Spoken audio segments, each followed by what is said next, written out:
Shams Charania, the Charlotte Hornets are trading star guard LaMelo Ball and Josh Green to the Minnesota Timberwolves for Naz Reid. Opisyal nang lumipat si LaMelo Ball sa Minnesota Timberwolves matapos ang isang malaking trade mula sa Charlotte Hornets.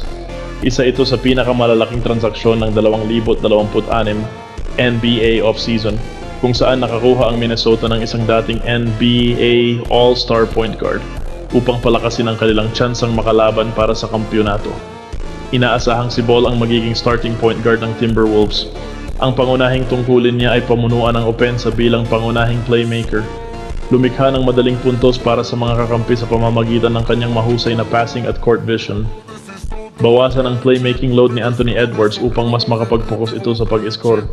Pabilisin ang transition offense ng Minnesota gamit ang kanyang bilis at creativity.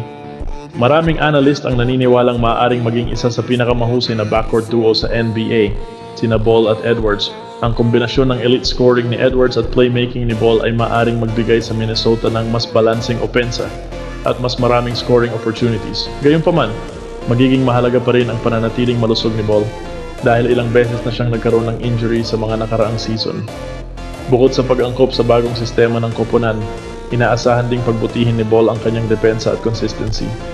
Kapag nagawa niya ito habang nananatiling malusog, malaki ang posibilidad na maging isa siya sa mga pangunahing dahilan kung bakit magiging lehitimong title contender ang Timberwolves sa mga susunod na taon. Ang pagkuha ng Minnesota Timberwolves kay LaMelo Ball ay isang hakbang na nakatuon sa pagpapalakas ng kanilang tsansa sa kampeonato.